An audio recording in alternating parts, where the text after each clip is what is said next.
And one of my recommendations for when you're dating is slow down the dating process. Lately, it feels like people are just trying to rush to the finish line, rush to this, rush to that. But in rushing, you're going to miss all the red flags. You're going to miss all the stuff you should have been paying attention to. And unfortunately, if you find yourself in your union, in a relationship, committed relationship, or maybe even marriage with that person, it might be very hard for you to pull away because you've already, some people, okay, not everyone, but some people, once they feel like they've committed to this, they feel like they have to stick it through to prove someone right. It could be themselves, it could be their parents, it could be your friends, whoever. Now they have to stick to it and prove something. But at the end of the day, you don't have to prove anything. Hello and welcome to Kitchen Table Advice. My name is Paula and I am the host of this podcast. This podcast is a place where you can ask for any advice you want.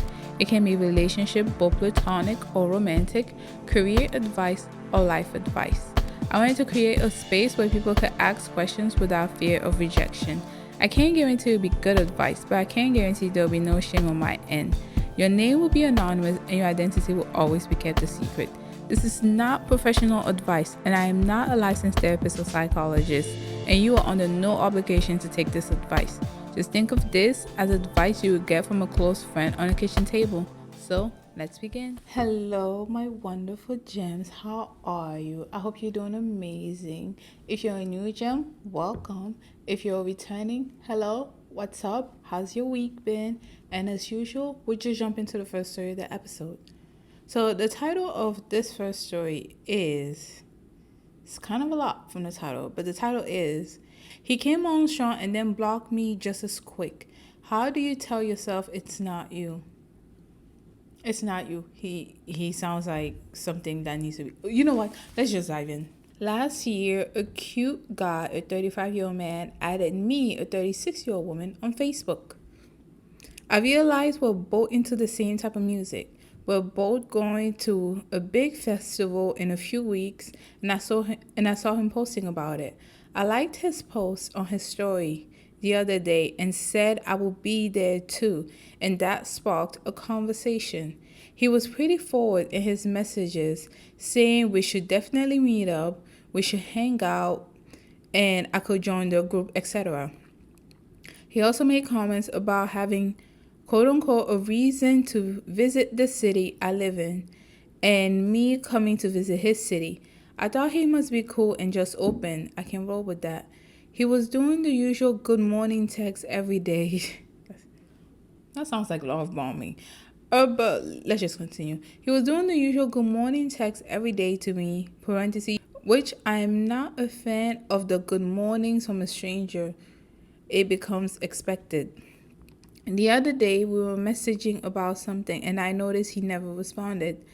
I let a day go by, texting him today, and he blocked me. He's still on my Facebook, just blocked me on text.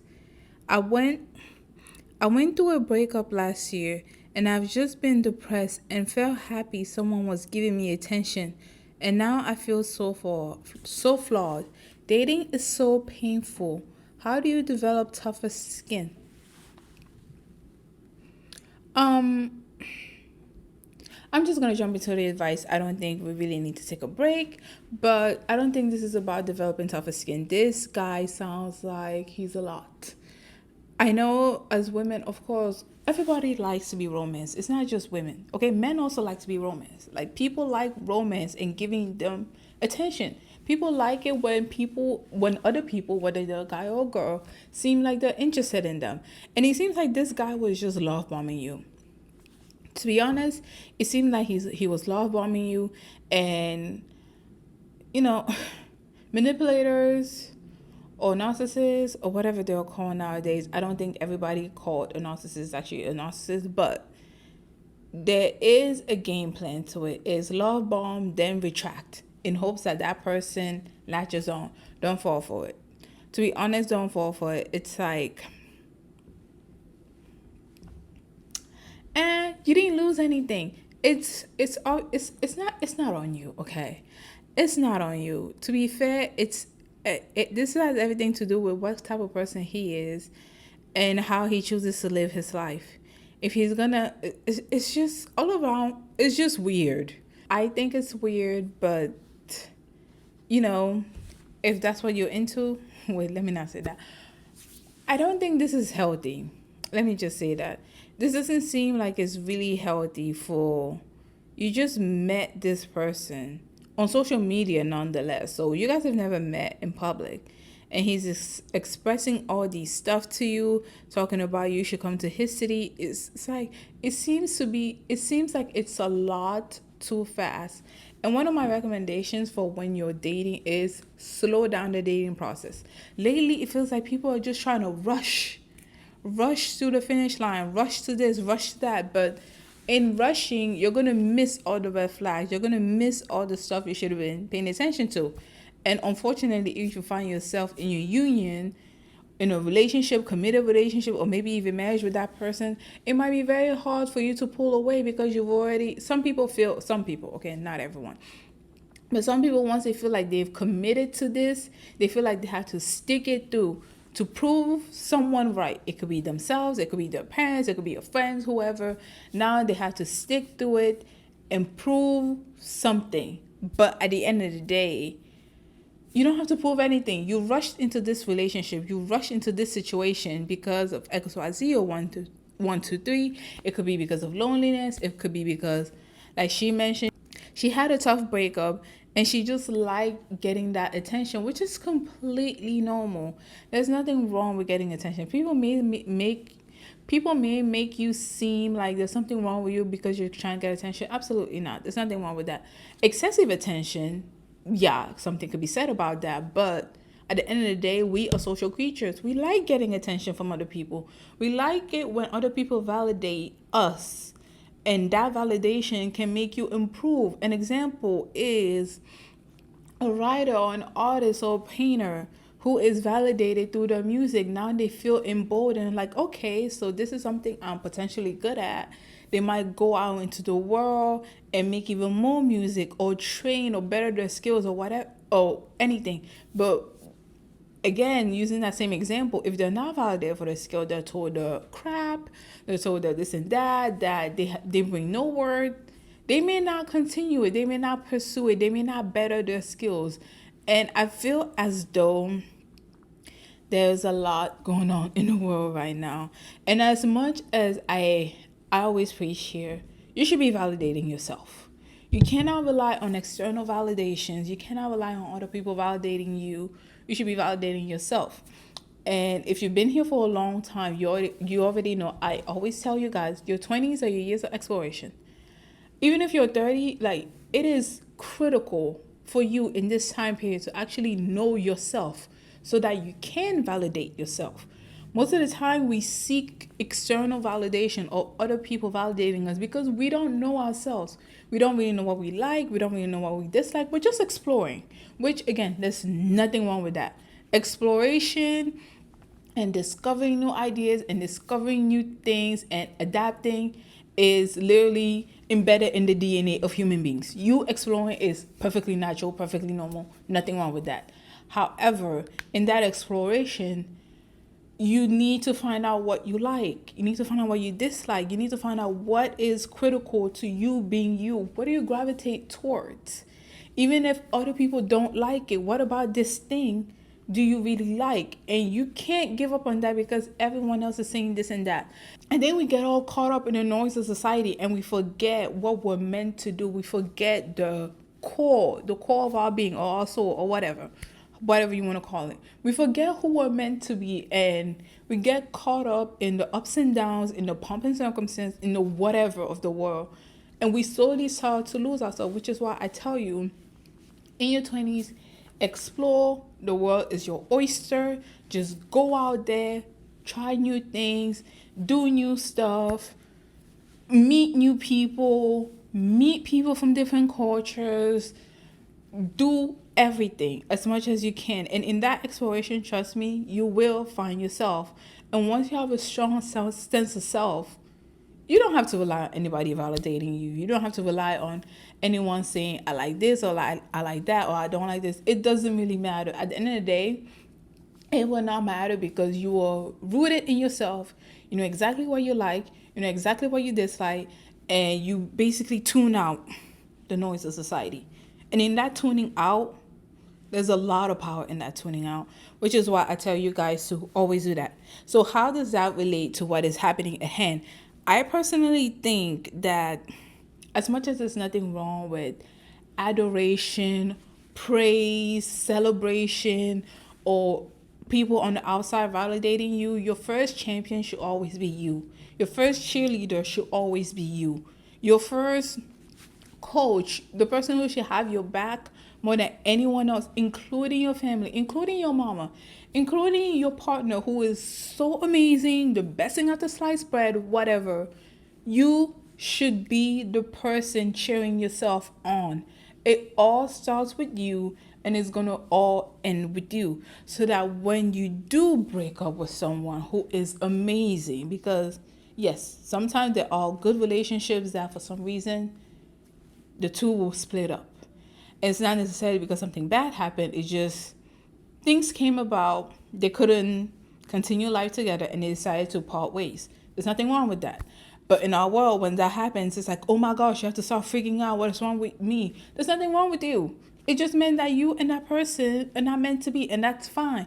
And both of you could be whole, amazing, kind, creative, smart individual, and it still means you're not meant to be together. It doesn't have to be, there doesn't have to be a wrong or a right. That's what I'm trying to say. It doesn't have to be a wrong or a right. It just is. And if we start accepting stuff as it just is, I think it would kind of shed some light as to how, it would kind of shed some light and alleviate the burden of how sometimes we feel when stuff happens to us, which is completely out of your control.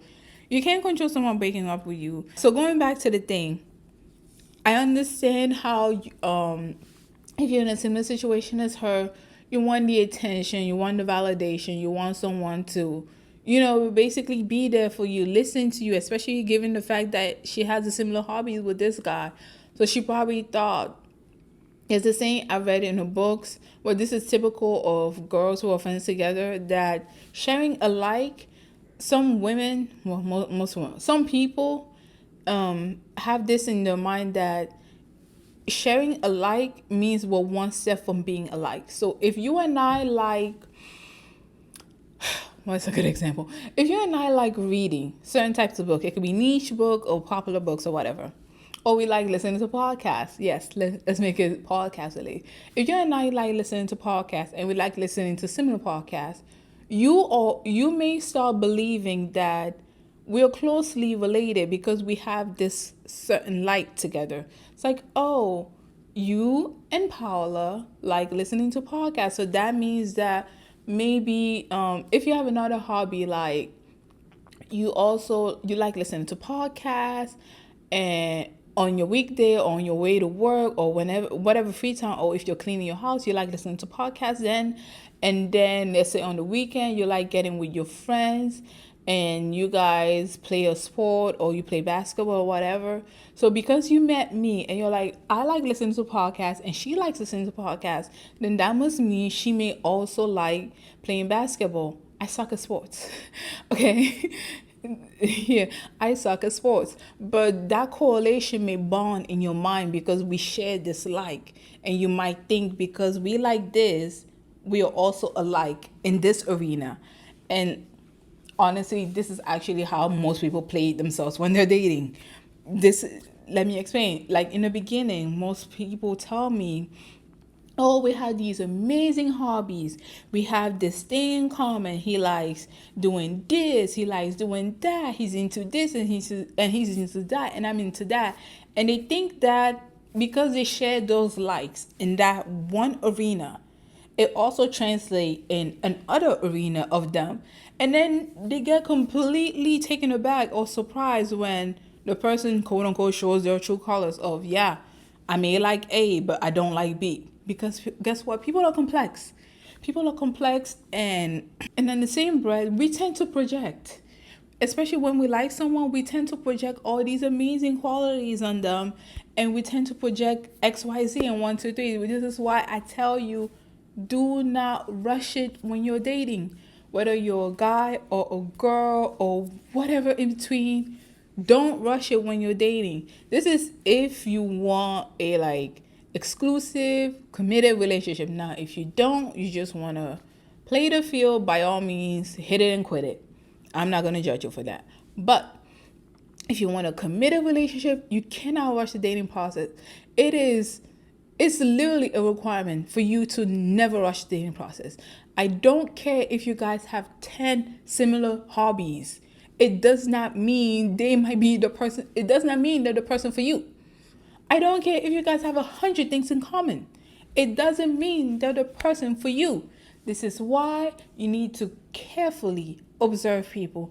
This is why you need to carefully go through the dating motions. This is why you can't just express all this love and adoration after just a couple of dates, because it doesn't make sense. You don't have enough time to really see the person, and you need to see people in multiple areas and in multiple arenas in their life for you to accurately make this judgment. This is why you can't be rushing anything. And I'm sorry, some people may say, well, I'm a certain age, you're telling me not to rush it. Yes, I'm telling you not to rush it. I don't care. Even if you're 45, you can't be rushing. I don't care that your eggs are scrambled and you want to have kids soon. You can't be rushing stuff. I think this is actually why a lot of people are so freaking unhappy, because of this projection that we tend to have, which is fine. It's also a way for us to make bonds with people and be communal. As a species, we're communal. So it makes sense for you to attach and make bonds with people. And I know what I'm telling you to do is difficult, because you literally have to go against nature. Against your nature of community, against your nature of being social, against your nature of finding something that you like about someone that you also share that like. And I'm telling you, yes, go against nature and wait it out and see what else is there. I'm sorry, we had to come back. I had like a brain freeze moment. I have no idea what I was saying, but I think I was saying go against nature. Yes, go against nature. Take your time. Don't be so attached to someone in the beginning before you having an accurate description of who they are. And what is that description? I already told you guys, sharing similar hobbies is not it.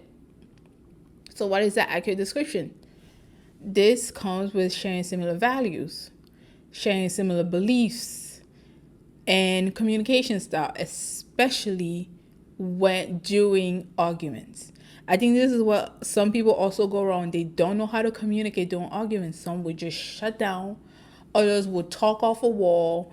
And it's like, you have to find, honestly, I think, I may be wrong, but I think the key to a balanced relationship and you really finding your person is in sharing similar values, similar beliefs, and similar communication style during arguments. In relationships, you are going to argue. It doesn't matter who it is, whether it's your parents, your kids, your friends, and yes, your romantic partner. You are going to argue. An argument is going to ensue. But how do you attack that argument? Is it you as a couple versus the argument? Do you talk it out? Is someone just going to shut down and basically prevent you from talking to them? Because shutting down is actually, it's kind of a manipulative tactic, okay? Because now you're not even talking about the argument. Now you have to console the person, and then you don't get anywhere. Or maybe someone who just talks on and on and on, and they don't let you get your point across. You're not getting anywhere. So you need to find out, what kind of communication style do they have?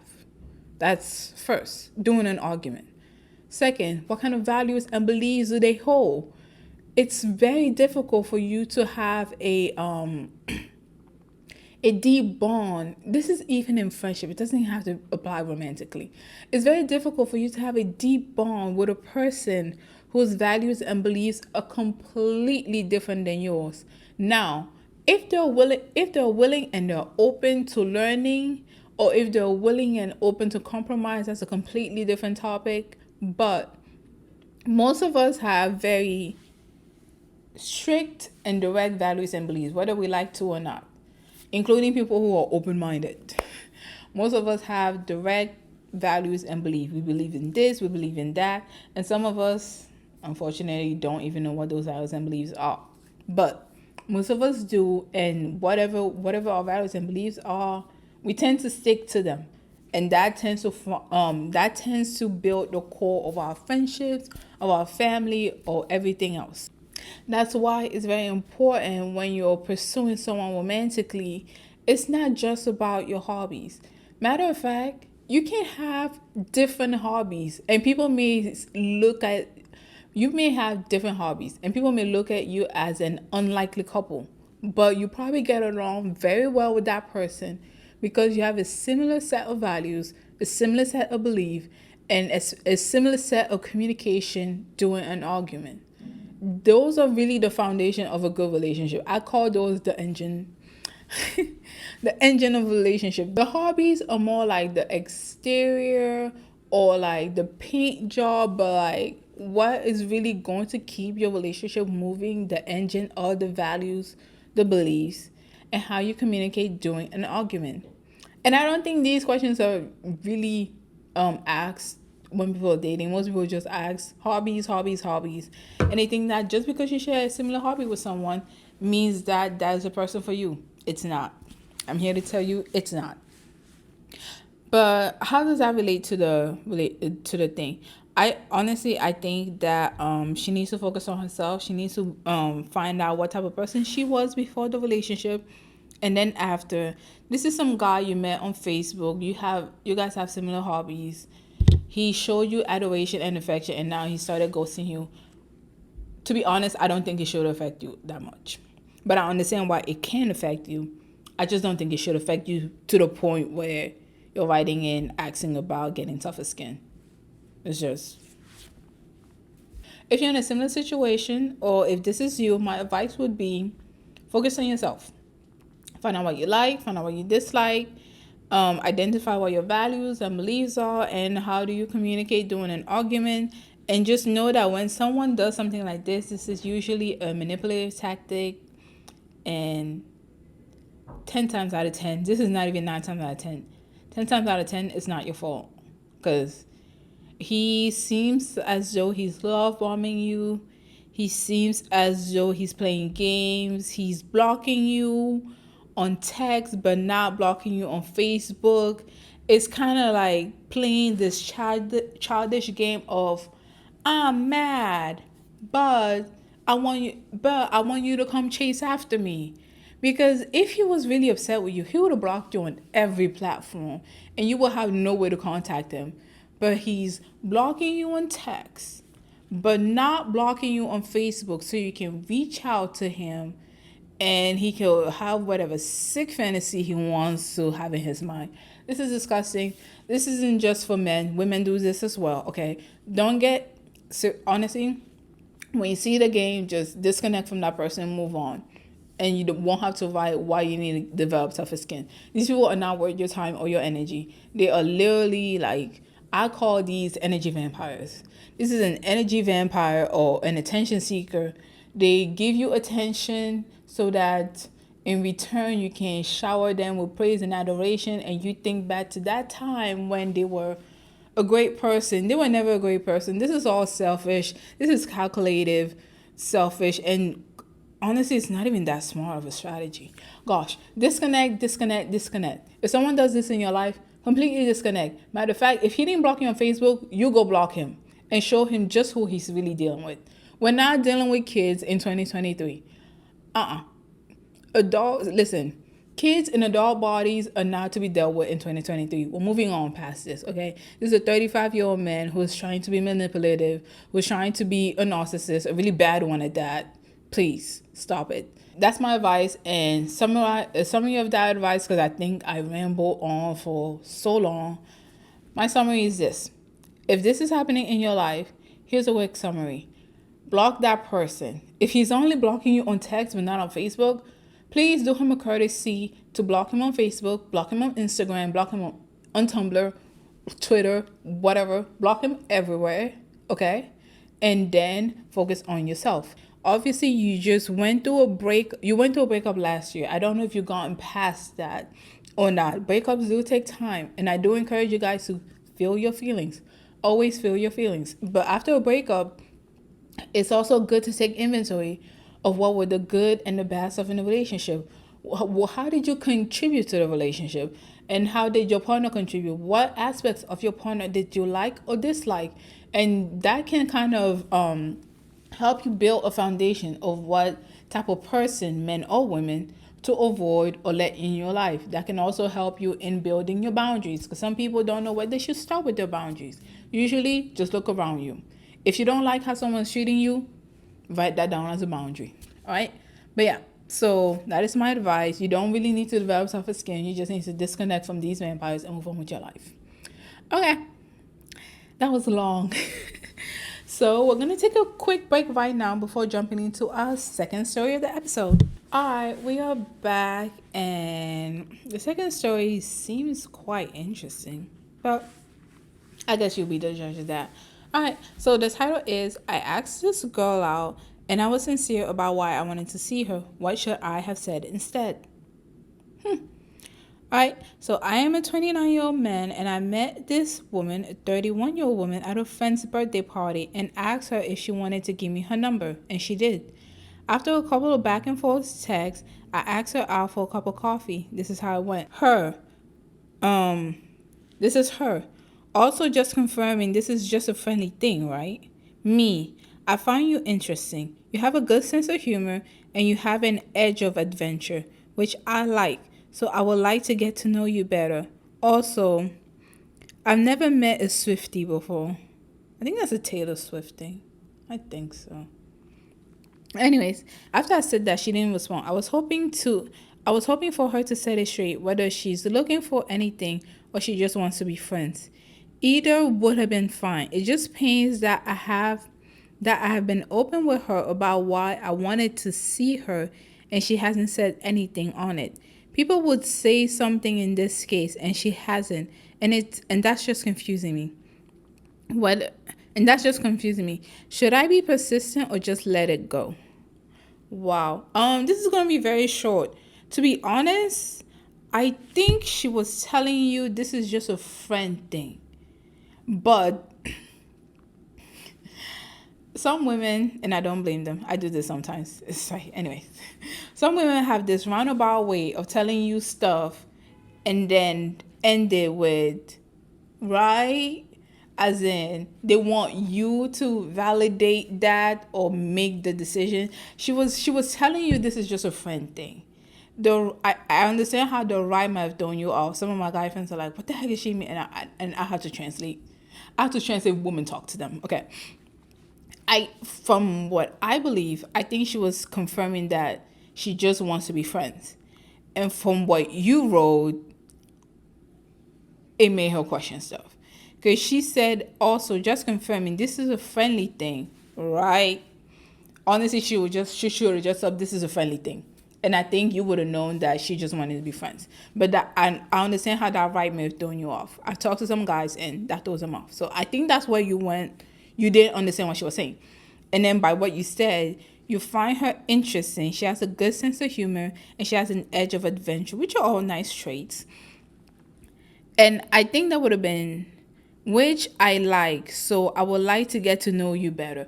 The first part of your text was fine.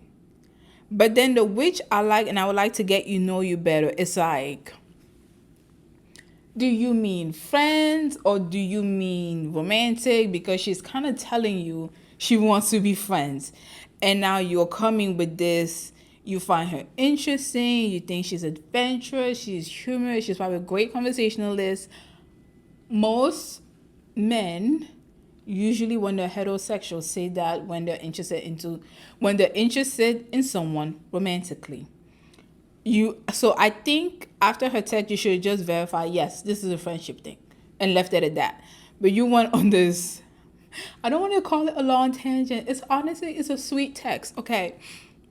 But you went into this detailed account of how interested in her you are and how great of a person she is, and you never actually clarified that this is a friend thing. So you kind of made it seem, it's weird because from her stance, she thinks she's telling you she wants to be friends. But from your stance, it seems like you're saying, I found you very interested. And whether it's friendship or romantic, I really don't care. I just like being around you because I like your energy. But she was hoping you would say it's just a friendship thing so that she wouldn't have to think too much about it. It's a wild goose thing. This is so funny. But yeah. Yes. Little tidbit advice for the men or the guys out there who are listening to this. When you get a message from a girl that seems kind of coded, kind of like not direct, kind of indirect, translate that as direct. Is usually the safe bet. It's usually the safe bet that I tell my guy friends. Like an example, this thing also just confirming this is a friendship thing, right? Honestly, remove the right at the end. It's a friendship thing, period. That's what she's trying to tell you, but she doesn't want to hurt your feelings. She doesn't want to make it seem like she's not interested in you. She's trying to let you down gently, but she's not really letting you down gently. She's making it kind of up in the air. Like, it's a friendship thing, right? To basically throwing the bone at you so that you can decide. But she's not being clear. I thought my friend was being clear when she said this, and then one of my guy friends was like, no, she's not being clear at all. I don't get what this is saying. So now I kind of have a little bit of a perspective in this topic. She was trying to tell you she wants to be your friend, and you basically send a text about how great of a person she is. So now she's stuck in limbo, like, does this guy want to be friends or not? Like, because what you said is not necessarily a bad thing to say in a friendship, but you didn't specify that, yes, this is a friendship thing. I think this is what you should have said when you get a text like this, okay? Because that's what your question actually is, and I'm just rambling today. If you get a text like this, just confirming this is a friendship thing, right? Just say, yes, this is a friendship thing. Answer the question. It's a friendship thing. Honestly, remove that right, put a period there. She's not really asking you this is a friendship thing or not. She's trying to tell you it's a friendship thing, but she's trying to let you down gently. Yes, this is a friendship thing. I find you very interesting. We share similar hobbies, and I like your sense of humor, and I would like to get you as a friend. Mention that, yes, this is a friendship thing, so she doesn't have to wonder if you like her in a romantic sense or not. And that would have cleared this whole thing. I think for you were just confused, like, what is she trying to say? But it was her own indirect way of saying, look, I think you're awesome. I think you're a great person, and I want to be friends. But she didn't want you to feel bad about it. So she sent a text like this. It happens. Some people send those texts. I have as well. So I am guilty of it. Which, yep. Yeah. It's unfortunate. It's like, I think once I started speaking with more people, I realized, I am not as direct as I think I am. Oh, well, wow. But yeah, I've seen people send texts like this, and I've read it from the person who sent it is usually a woman. I don't like putting women out there in categories, okay? We are multifaceted, and we all speak differently. However, I've mostly seen this with women, okay? They send these indirect messages hoping that you will validate what they're saying, but they're not really.